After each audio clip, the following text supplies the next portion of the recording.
All right, today we're going to be going over something super important, which is how to get a cleaner mix, how to get muddiness out of a mix, especially with your melodies, and just get the overall mix to sound more clear and more clean. For this video, I'm going to break it up into segments because there's a couple different parts that I want to cover. So there'll be timestamps down below that you can kind of go through. And chopping it up like this will make this video very easy to understand. So let's get into it. All right, so in this part of the video, I'm going to just go over and explain kind of what I want to do with this mix, the issues that this mix is having, and kind of what we're going to need to do to get this mix to sound better and how you can apply this to your own mix if you're running into similar issues. And of course, if you want to hear the full beat, there'll be a link down in the description. All right, so I chose this beat because when I was mixing this beat, I had a lot of the issues that we're going to cover in this video. And I'm going to break this up into different sections so it's easy to understand and going to be easy to apply to your mix, of course, depending on if your mix needs it. So I took off all of the EQ plugins that I kind of had running on here, and you'll see that I just have like a chorus effect that runs across these keys normally. And then on Arcade, there is an EQ that I left on, but it's still having clashing issues. So the reason I left it on because by itself, it sounds like this. And then with processing. So that's something very common that I'll do while I'm actually creating the beat. But this EQ specifically didn't work well with these keys and this melody, and it clashes, which you'll hear. So we're going to have to adjust that.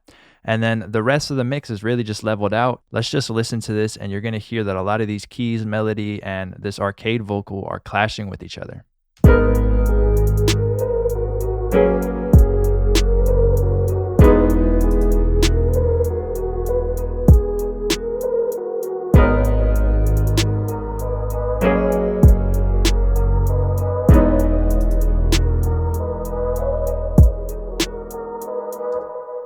So you can hear that these kind of need to have more of their own space. A lot of them are playing the same chords. And since I chose different sounds, which we'll get into, they worked well together, but a few of them are still clashing. And that vocal, especially since it's cut and narrowed into like that low mid range, and it could fit a lot better if we focus on EQ. So for the tutorial, I am actually going to solo all the keys, melody, and vocals so you can hear them. It's good to mix with the whole beat playing so you can get used to, making EQ moves, adjustments, compression, all that while the whole mix is there, and it really trains your ear. But for tutorial purposes, so you can hear what's going on, I'm going to be doing this with these soloed. So in this first section, I want to talk about sound selection, and it's going to be real quick because we're not going to go over a whole thing about sound selection, but I'm going to solo these and let you hear them and then explain why I chose to use each one of these sounds and how they worked well with each other from the start so that I didn't get a lot of issues later on. And it's really just going to be a lot of leveling and EQ moves to get these to play well together, but they're not terrible, right? They didn't start off not sounding good at all together and they need a lot of work, just a little bit of polish. So if we listen to this one, it's a little bit more aggressive. Right? And then the second one is going to be playing the same thing, but it's a little bit more soft. A little bit more rounded off. So together, these will work.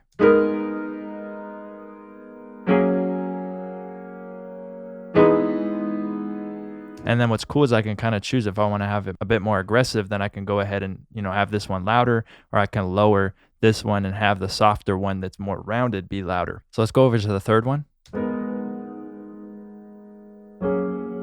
So this one's a bit more washy, but you could tell, like I said, since they are playing the same chord progression, this one and this one are probably going to start to clash, and that's where a lot of that low mid-range clashing is going to come from. So just by listening before we process anything, this one has a certain like mid-range tone that I like, but I don't necessarily want all the low end of this. I want the low end to come from this one, that washy, nice low end that this has. I'll probably be EQing some of the low end out of here. And you're not really going to sit here and, solo this and listen to what part you like what. As you're making the beat, you're going to hear that. But just kind of explain the reason I chose certain sounds. This is kind of the way that I like to think of it. Or not even think of it, but just over time, while I'm choosing sounds, I'll just skip over certain things until I find something that just works well with another piece that I already have. And literally that just comes by time of making so many beats and really just getting used to what sounds good that you don't even really think about it anymore. You just kind of start doing it. And then we have this melody. And then we have the vocal. So if I play that all and then we'll add in the bass.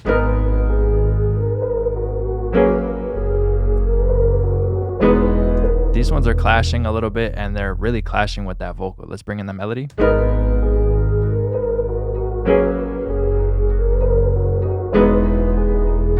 Even if I bring that melody up, we still hear that, you know, it's kind of still not cutting through. So on the sound selection part, everything's pretty much working well together, but that's where we need to go in the second part of this and get into the EQ balance. All right, and a quick little section I want to add in here is actually transposing certain things. You'll hear this talked about a lot, right? And that's when certain sounds are clashing, you can actually transpose them or not have them all playing at the same. So this beat is perfect example of that. I literally have it copied over into each one. They're playing the same chord progression. But on the sound selection of what I chose, which I'll explain later in this video, they ended up working together. But if you have some sounds maybe that you like how they sound, you don't want to necessarily change them, like you're just really locked into having those, what you can do, let's say that like you had a key, right? And then this one was like a nice pad. You liked both of them, but you didn't want to change them. You can try transposing it around, right? So you can either take this up a whole octave, control up. If you don't like how that sounds, maybe just take the middle notes and try to transpose them. So we could take all of these and go up one octave. Maybe we can go up 2 octaves. You can just transpose a couple of the notes, start to change different velocities. Maybe on the key or the pad, you can take out the bottom root notes. There's a lot of different things you can try and do to make sure that they're not clashing. But the best way to get them to not clash is by choosing proper sound selection. Like I said, even though they're literally playing the same chord progression, and I just pretty much used it as a tool to layer them, and they all ended up working well together. All right, so for the second section, now we're going to start to get into EQing and understanding where to EQ. You know, instead of just throwing maybe an EQ on and cutting out all the low end from everything, some things can keep low end without clashing with the bass if you're just using your ears and listening to them. We need to make room, we need to free up space when it's clashing, but I don't want to thin out a lot of these instruments, especially this. It has some nice low end to it. So what I'm going to do is just use my ears. I'm going to listen to it with the 808 and I'm going to see if it's clashing. I'm going to make room so they all complement each other, but I don't want all the sounds to be too thin. So what I want to do is throw this in mono so you can hear what's going on. And I'm just going to kind of EQ all of these together real quick and get them to be a little bit more clean. So with the second keys right here, like I said, I don't want too much of that low end. So I'm going to go ahead and cut that out.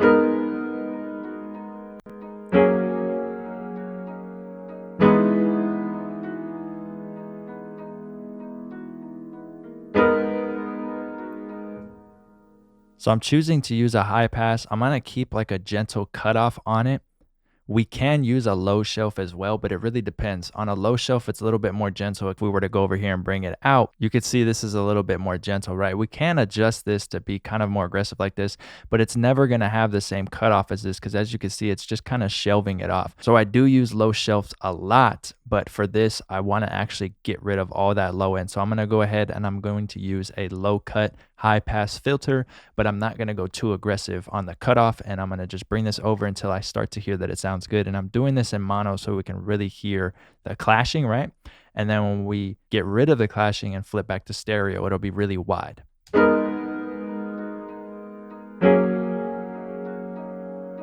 Let's over exaggerate it. Let me solo this so you know what I'm doing. So this is the one we're hearing, right? All right, let's go back. And I'm going to bring this over till it starts to sound good.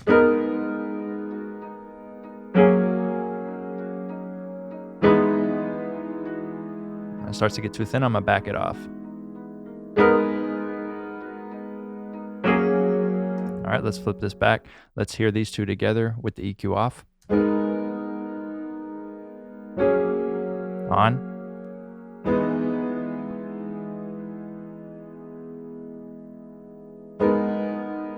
Off.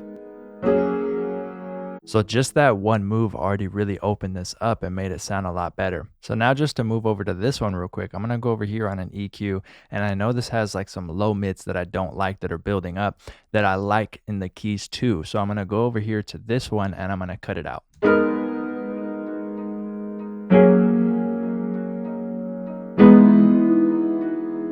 And over time, your ear really just gets used to frequencies once you start mixing for so long. But to show you what I'm hearing, I'm just going to really boost up this frequency right here around this area. So See, we're kind of in that lower mid-range and it's kind of like boomy. It sounds a little boxy and I just don't like it. I like the low end in this, but this lower mid-range I don't like too much. So this is the frequency I'm actually going to take out. So I'm around here and I'm kind of going to widen this out a little bit. And the reason I'm doing that instead of a narrow cut is because I really just want to take out a lot of this, like 3 to 4 dB maybe, and then go ahead and listen back to it. And let's listen to it in stereo.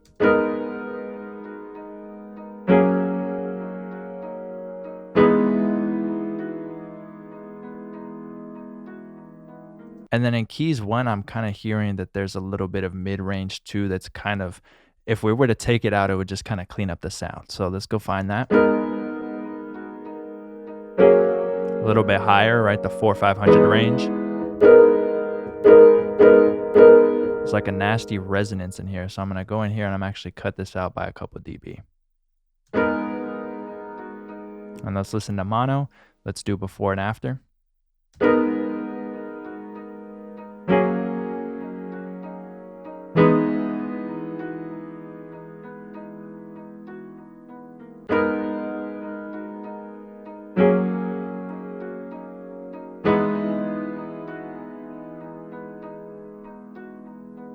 And now let's check it in stereo.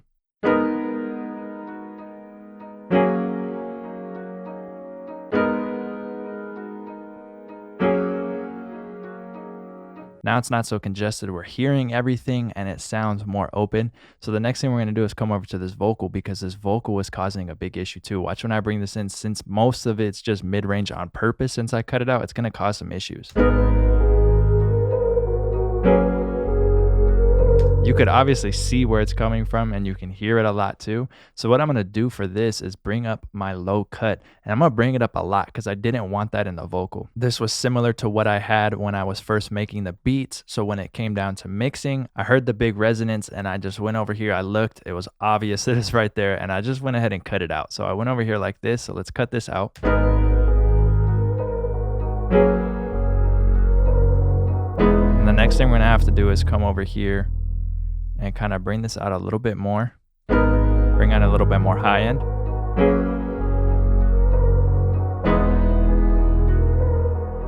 Let's go over here, maybe make this less.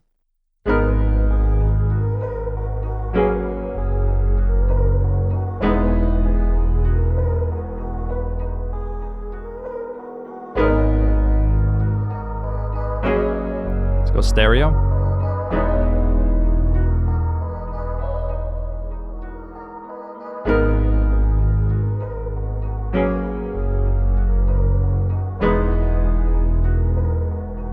That's sounding a lot better.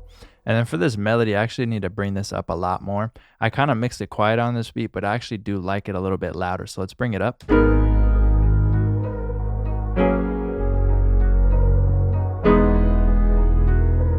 And then for this melody, what I want to do is cut out a lot of that low end and create space. So we'll just do a low shelf, you know. Take out a lot of this low end. Don't necessarily want to thin it out too much with a low cut, so we'll just shelf out a lot of this low end.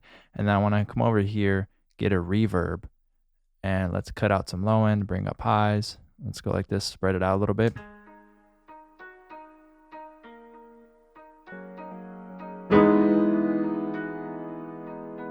So now that a lot of the EQ work is done, another thing we can do is actually pan these, right? We can go a little bit left, a little bit right, hard left, hard right with certain things. So what I'm actually going to do is just bring the melody over a little bit to the left, the vocal a little bit to the right. I really want these keys kind of straight up the middle as they are. They do have side information, which is good. So I'll just have these panned over a little bit. Panning is really a preference. Sometimes people pan really hard left, really hard right. They don't pan at all. Sometimes I put my hi-hat a little bit over to the left. Sometimes I'll have the hi-hat straight up the middle. So now we have this sound, which is a lot more open and it's working well together.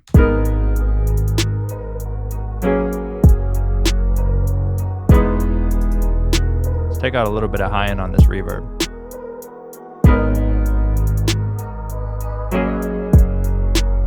Bring the vocal down a little bit. Now I remember why I had this melody turned down a lot, because it kind of just distracts. I wanted it kind of tucked in the back, so we're going to do that again.